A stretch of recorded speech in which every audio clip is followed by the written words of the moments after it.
What's going on, Show Nation? It's a Movie with Movie Gaming TV, and in today's gameplay, my opponent has 99 Jeff Bagwell, 99 Bryce Harper, and 99 Robin Yount. I know a lot of you guys have been looking forward to this video.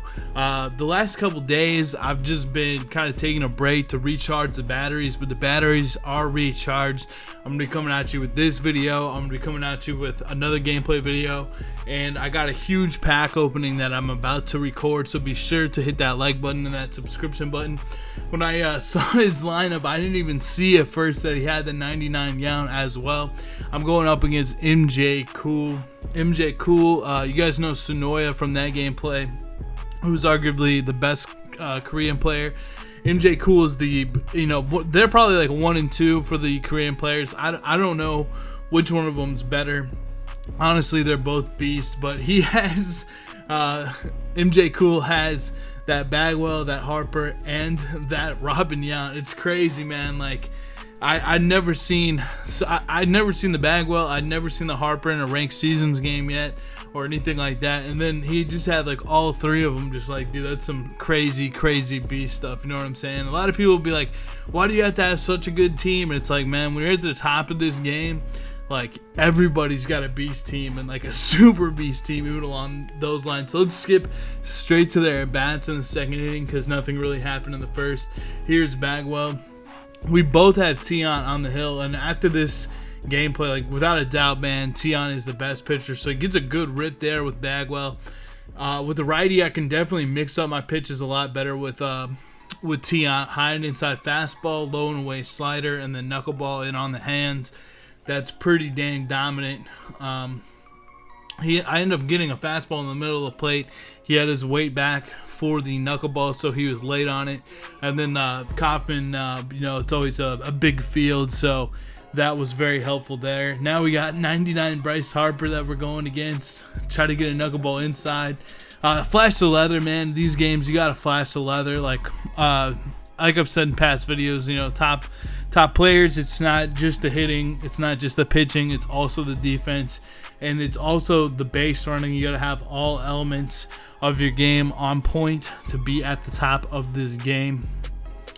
And I think MJ Cool, I don't know if I said this already or not, I think he's like 6th or 7th overall in season stripes. I'm around 20-ish in this gameplay, I believe, something like that. So we got Yount up right now. Definitely feel, like I said, more comfortable throwing different pitches than the knuckleball with Yount to a right-handed hitter. I love throwing the slider and the fastball to him. When you're kind of hitting with, against Yount too, you got to look for the non-knuckleball pitches to try to drive. So you might chase 1 or 2 out of the zone. That slider is probably out of the zone there. Now I got Andre Dawson up here in the second inning, going against his Yount. Chase that knuckleball, dude. It's so hard to hit knuckleballs in this game. And then you add on Yount's per 9s with his K per 9 and H per 9. Just makes your PCI even smaller. Like, it looks like you'll square up the pitch, but then your PCI will be off it. That was actually a pretty decent palm ball there. I try to pick up, like, when I'm playing against these good players, I try to pick up like maybe like 1 or 2 pitch locations that I haven't thought about or used. So study your opponent too, especially if they're good. Try to pick up something from their gameplay as well. 3-1 count though. I get the fastball. I was looking fastball, and if you're looking fastball, you're gonna hit it hard against Yount. You really can't do it. It was just a good guess there. We put it in the fountains. So we got a 1-0 lead. And this is another thing you can really do to Necro and Yount is you got to get your running game going. That's why speed is so important in this game. He steals second there with Dawson, even though I slide stepped and threw a fastball. Then I get another strike there. I guess the first pitch wasn't a strike. That's my bad. Try to throw a slider. Can't hit the zone. 2-1 count. He kind of does like a little bunt. And I'm so glad this pitch didn't drop for a hit. Oh my God. Those hits can happen a lot with the pitcher, it feels like. Because people are just trying to finesse the ball out there.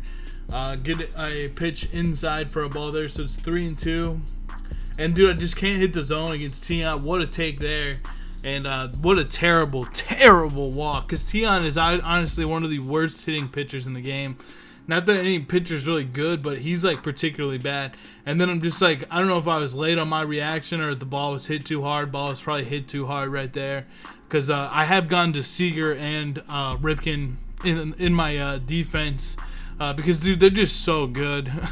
Like, you got to play both of them. And it's nice that Seager got that upgrade as well. So, no, Bagwell's up here in the 4th inning. And we're going to go at him with some knuckleballs in on the hands. And he waits back and kills this one deep to center field. Thank God it stayed in Coppin. Like, he just barely missed that for hitting a home run. A nice swing by MJ Cool. And now we got Harper up. We're going to go after him here with the in on the hands knuckleball, leave it out over the plate, which if that happens, it's not too bad. It kind of helps it put it like randomly, but you want to hit the spot when you can't hit the hoop. But that's what's kind of crazy. Like, it just, I don't know, man. The knuckleballers, when you know how to use them right, are just so dominant. Go inside with another one of these. I'm not even like close to the hoop and we get him to strike out. You know what I mean? It's just hard to predict if it's going to be in the strike zone or not. And when there's 2 strikes, it becomes really tough because you got to protect and you don't know if it's going to like dart in at the last second for a strike or something like that.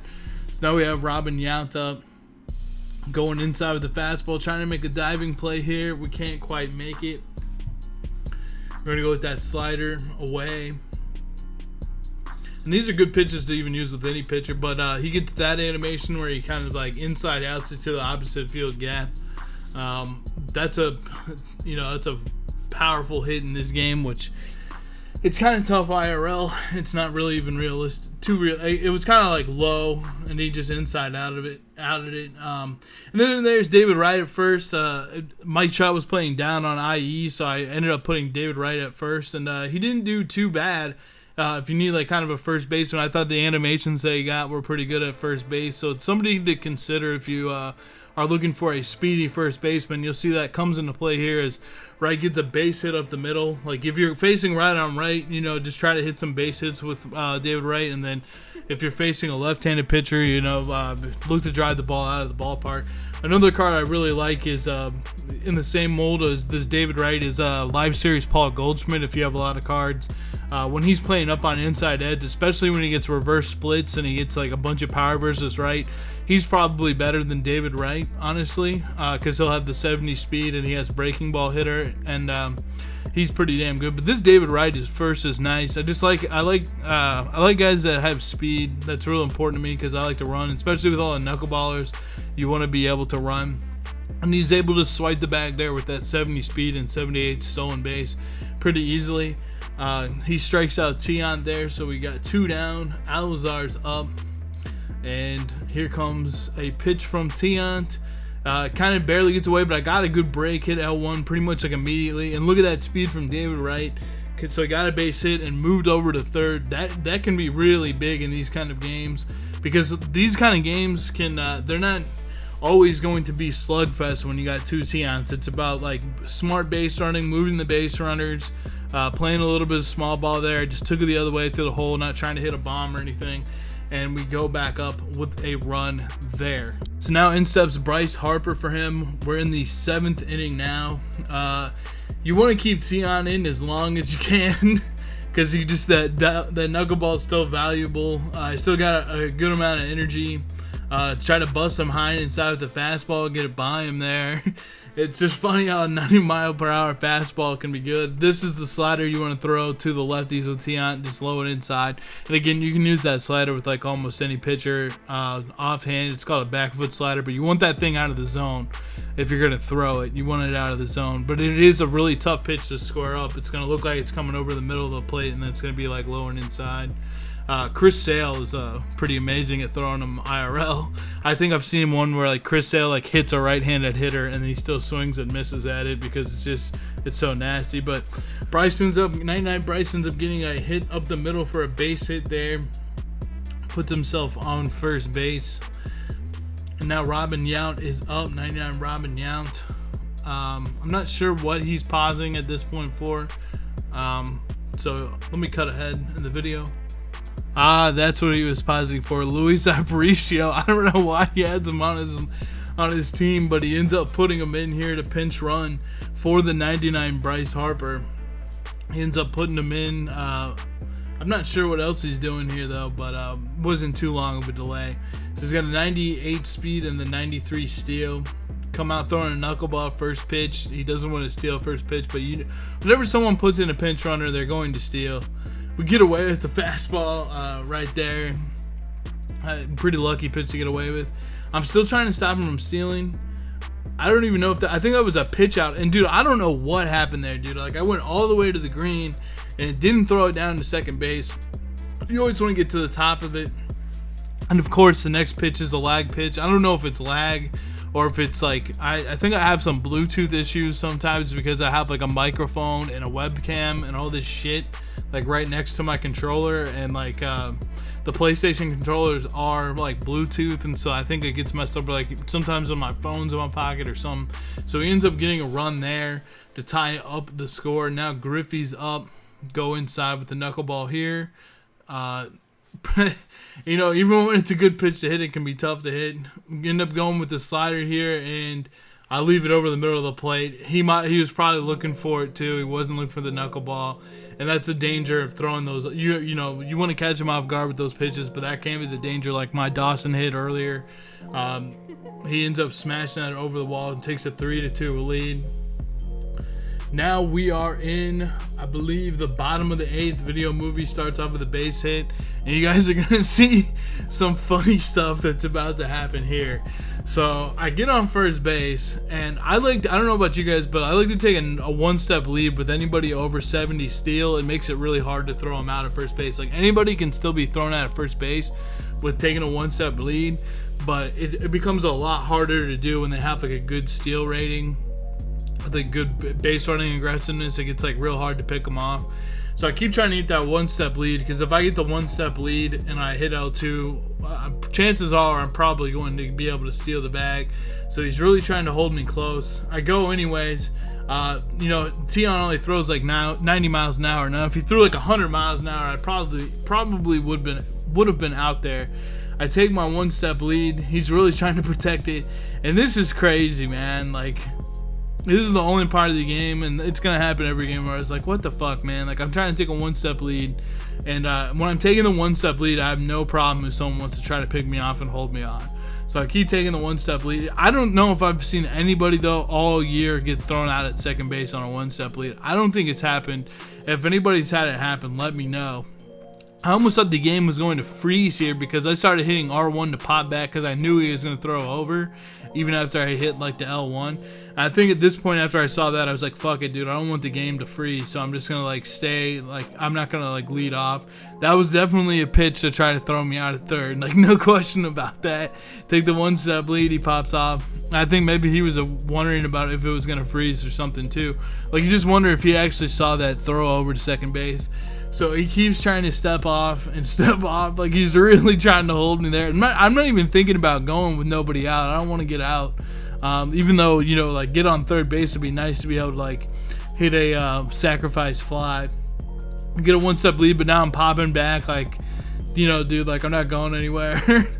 Throws a curveball in on the hands. It was a nasty pitch right there. Kind of caught me off guard. Take the one-step lead. He's not having it. He picks off again. It's still 2-2, nobody out, runner on second base. Bottom of the 8th inning. He's thinking. I don't even have a step lead, man. He still tries to pick me off. Because I guess if you do hit L2 sometimes, like they'll just start running. So if you pick off, it'll be good. I think he goes to the pause when you hear. I'm not even sure what he is pausing for there. Maybe just like trying to like gather himself or something like that along those lines. So it's 2-2. I don't think I have a step lead. I didn't see in the footage there if I did or not. But he's still stepping off. It's like, come on, man. I remember saying during the game, like out loud, just saying like, come on, man. Like I'm not even taking a step lead. Just pitch the ball. And I ended up smashing one. And then look at this base running.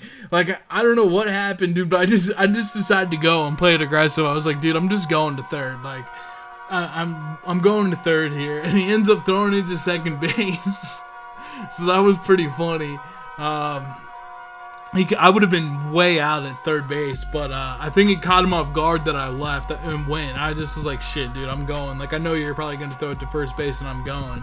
Kind of like Hosmer just taking off on Lucas Duda back in the day. Just like, all right, dude, make a play. You know what I'm saying? Like, I need to run. I need to move this guy over. And so I ran. He gets me to pop it up with Corey Seager, which really sucked there. Like, that sucks. You know, that's pretty much like the equivalent of a strikeout. Those kind of pop-ups with runners in scoring position. And so now with Collab, I really want to get Dawson moving because I don't want to ground into a double play. Like, and take the first pitch inside there. And I don't know, man. Like, I think that was me stealing right there. I see them both stealing. I always watch that runner on third in case he steals. And, like, I hit and run. It was really lucky we didn't line out. But we got the run home on a hit and run. So I'll take it. You know what I mean? Now it's 3-3. It's the top of the ninth. He's got Chipper Jones in because he had to go for Luis Aparicio. He had to take him out once he pinch hit for Harper. So he's got Chipper Jones in there. I've still got Tion in there. He almost hits a home run on that pitch there. I'm real glad that he didn't hit a home run on that pitch there. So we throw a knuckleball. I think I'm trying to get this one like more off the plate. It wasn't breaking that much. Wish my confidence was higher. 0-2. I'm just gonna throw a curveball because sometimes that can look like a knuckleball, but I haven't thrown enough low knuckleballs really to set that pitch up. So we go back inside with the knuckleball, and he still gets a strikeout, man. Like, cause it's just so hard to protect. Like, you don't know if it's gonna be a ball or a strike until the last second. So even with this gas amount of Tion, it's still worth him to have in the game. He gets a base hit up the middle though with Robin Yount. And he gets a runner on first base. And at this point, I am thinking about taking Tion out because you guys are going to see what's going to happen here. He's going to go ahead and pinch run D. Gordon into the game for Yount. So I'm thinking, all right, I'm going to put in Felipe Rivero, and I'm going to slide step and throw fastballs, and I'm going to throw you out at second base. I guess I definitely should have done a slide step there, but I didn't. I just threw a fastball, and we still couldn't get him out at second base on that. So you really got to slide step and maybe have like a 100-mile-an-hour thrower. I mean, I have a 99. My defense is maxed on my creative player catcher, but I still couldn't throw him out. Start Giancarlo off with a changeup low, almost get him to bite. That would have been a ground ball someplace. Hopefully at somebody. Go inside with the fastball, and it just wasn't inside enough. He inside outs it, kind of like just lates it for a base hit, just like perfectly, a perfect spot past my guy. So we still have Rivero in here, and we're going to go to Dylan Betances so we can at least face Dawson with a right-handed pitcher. He gets a lead there and goes back with Giancarlo. We start with the slurve. I throw it down. I didn't even get the throw meters out. And I was thinking, there's no way he's going to throw it home. So I ended up taking a couple steps to try to run the clock out. And then I throw it home anyways. And, dude, he gets over D. Gordon. And we had him out by a mile. But just like Drew Butera earlier in the season in real life, my catcher does not try to give him the tag to tag him out. I just don't understand it, man. Like, I don't think I moved the left stick. Maybe I did. I was trying to, like, sometimes I'll move the left stick towards the actual hitter, but I think that time I was just trying to, like, sometimes I just won't hit anything at all, so they get the tag. And I don't know, man. It just didn't work out there, unfortunately. And we ended up giving up the run there on some crazy shit, on a double steal. That's what I'm telling you, man. Like, some small ball type of shit. I don't know how we didn't throw out Dawson there, honestly. Like, you want to go to the top of the green bar and throw. Maybe it was I couldn't even tell if I was in the yellow there. Then especially there, man, like, I don't know how we didn't get him out on that one either. He steals both the bases. He's not taking out Tion. And somehow, I think it was a little bit of lag. It was just an accident. I hit Tion. What a terrible mistake there. So that really sucks. I don't know why that happened, but it did. And so now he has runners on. And then he tries to bunt. He tries to bunt him home with 2 outs. Like, I thought that was kind of shitty. And then I fucked up that pitch. You can see how far away from the hoop I was there. And so he ends up getting the run home there to take a 5-3 lead. So now it's pretty much our last chance. We got 1 out. I subbed in Ted Williams for the pitcher. He rips one to right field for a base hit. So we got a man on. We're down by 2. I'm going to go ahead now, and just at this point in the game, I want someone a little bit faster than Ted in case we get something going here. So I put in Carlos Beltran, and I got Alazar up at the plate. He's still pitching Yount. You just want to leave Yount in or Necro in, or if we ever get that R.A. Dickey, just leave him in as long as you possibly can stand it. I took him out when I thought about someone stealing. That's why he threw that fastball first pitch there, trying to see if I was going to steal. But I didn't want to steal with one out and somebody on, because I could do something like that. Hit it all the way to the wall, kind of like his Bagwell one. Wait till you guys see this PCI feedback so we get back to first base with Beltran. But look at this PCI feedback. I was like, damn, dude, good line drive 107. I was a little bit under it, but still, with how tired Yount is and with how Alazar has the 99, it's like, come on, man, can't you give me like one home run there? So we didn't get the home run there. We had 2 outs. Griffey's up. Tried to square one up to try to take it out. Probably should have tried to keep the line moving there. I was a little bit late on it and just kind of darted to the outside on my PC at the end. So MJ Cool gets the win. It was a great game. It was really funny talking to him after the game. He's a really nice guy, and I ended up adding him to my friends list. It was really fun playing against him. It was a definite battle. It came down to first of all, he got that double steal, but I also ran to third base, and he couldn't throw it where he wanted to throw it. So it was a tough game. Both of us I got a home run with my DOS, and he got a home run with Griffey on a non-knuckleball pitch. That was pretty big. So it was definitely a lot of fun to play him in this game. I hope to play him again soon. Guys, if you like this video and this gameplay video, please drop a like. I know this one I didn't talk too much about the MLB or anything like that. I just kind of talked to you about the game. But sometimes they'll be like that. Sometimes they'll be more like me talking about MLB. It just kind of depends. So I will have another gameplay out. I'm looking at my PS3 right now, and I have a top standard pack, I have a legends pack, I have 3 August 11th bases loaded packs, and I have a 20 bundle that I'm going to open up in a video. But first I want to show you guys another gameplay, my last gameplay of the season that I played so far. I might play some more tonight and record some more, but if I don't, I want to put up this other gameplay because it was a pretty good game. So drop a like, guys, drop a sub if you're new, follow me on Twitch, and also follow me on Twitter at MovieGamingTV. Have a great day, guys. I'll see you guys in the next videos. Peace.